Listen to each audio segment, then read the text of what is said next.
Today is an important milestone in the partnership between the United States and Somalia.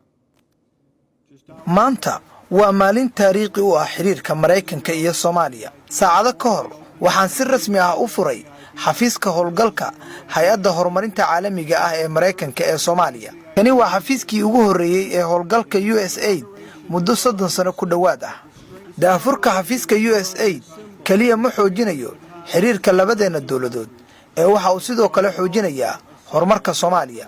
waxaan u furnay xafiiska maadaama dadka iyo hoggaanka Soomaaliyeed ay muujiyeen inay ka go'an tahay isku tiirnaanta iyo hagaajinta mustaqbalkooda.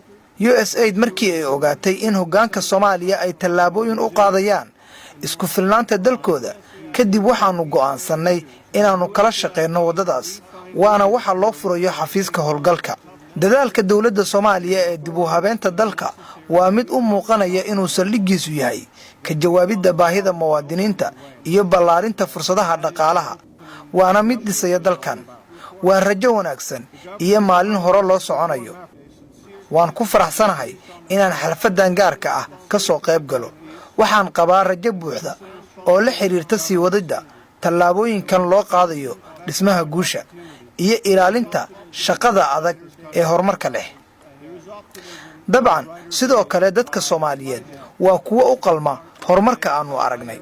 Earlier today I attended a trade symposium showcasing small businesses here in Somalia. horaantii maanta waxaan ka qayb galay bandhigga ganacsiga wax soo saarka Soomaaliya oo ay taageertay USAID. bandhiggani waxa uu ahaa mid aad u qurux badan oo aan dhihi karo ganacsiga Soomaaliya waxa uu ku istaagayaa cagihiisa waana uu noqon karaa mustaqbalka dhow. I met young Somali women. waxaan la kulmay haween dhalinyaro ah oo bartay injineernimo kuwaasoo gacanta kula jira tamarta kana shaqeynaya dib u howlgelinteeda. waa mid aad u xiiso badan suurtagalnimadeeda. anigu waxay ii ahayd mid i kicisay. waxaan la kulmay rag iyo dumar kalluumaysato ah. waxaan ku faanayaa inay tuseen wax soo saarkooda kalluunka waliba kuwa aad u weyn oo noocyadoodu ay kala duwan yihiin. waxay ka hadlayeen suurtagalnimada inay heli karaan suuqyo waaweyn.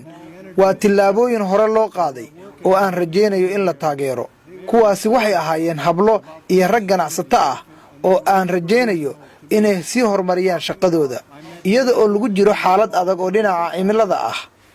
hoggaanka ganacsigan adkaysiga leh ee raadinaya wadiiqooyin uu ku guulaysto hay'adda horumarinta caalamiga ah ee Mareykanka waxaa sharaf u ah inay ka caawiso dhismaha awoodooda wax soo saarka si ay u ballaariyaan ganacsigooda oo haddana waliba shaqo abuur u ah dadka Soomaaliyeed. runtii waxaa jira wax badan oo i rajo gelinaya. The Prime Minister and I also, however, aniga iyo ra'iisul wasaaraha si kastaba waxaan ka wada hadalnay caqabado badan oo ina hor yaalla. caqabadahaasi kaliya maahan kuwa amniga. Soomaaliya waa dal la yimid dimuqraadiyad ugub ah.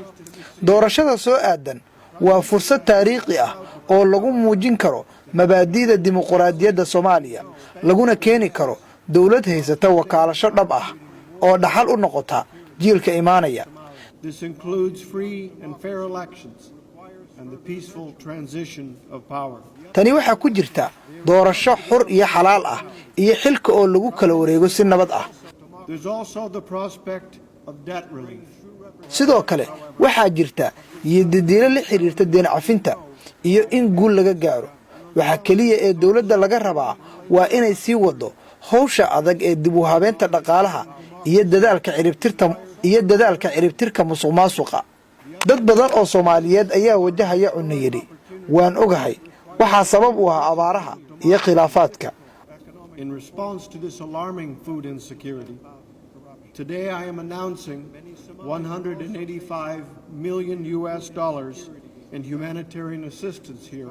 annaga oo ka jawaabayna dhibaatooyinkaas cunno yarida la xiriira maanta waxaan ku dhawaaqayaa $185 milyan oo gargaar bini'aadanimo ah si loogu bixiyo cunnooyin nafadbaadin ah, biyo iyo adeeg caafimaad oo dadka Soomaaliyeed ay u baahan yihiin xilligan. annaga oo ah dalka ugu ballaaran ee gacan ka geysta gargaarka xaaladda bini'aadanimo ee Soomaaliya waxaa sharaf inoo ah inaan garab istaagno iyaga iyo hoggaankooda wakhtigan baahidu taagan tahay laakiin sidoo kale waxaan aad ula dhacsannahay la shaqaynta dawladda si loo dhiso gaashaanka dhibaatooyinkan Soomaaliya waa ay ka wanaagsanaan doontaa sidan maalin ayay isku taagi doontaa cagaheeda si cad Soomaaliya waxaa haysta mushkilada dhowr ah mana aha kuwa fudud ka gudbidooda waxaa loo baahan yahay doorashada go'aano aad u adag balse waa in la dhisaa aasaaska Soomaaliya xoogan maanta 30 sano oo ina dhaaftay kadib inaan isku imaano waxaan u maleynayaa waa tallaabo kale oo aad u muhiim ah oo horey loo qaaday Mr. Prime Minister, it is an honor to be here. Ra'iisul Wasaare inaad halkan nala joogto adiguna sharaf bay inoo tahay Mareykanku waa sii wadaya inuu idin garab taagnaado idin la shaqeeyo arkana dadka Soomaaliyeed oo haysta deganaasho xukun ay leeyihiin iyo mustaqbal barwaaqo ah And the support towards a more stable, democratic, and yes, prosperous future. Thank you.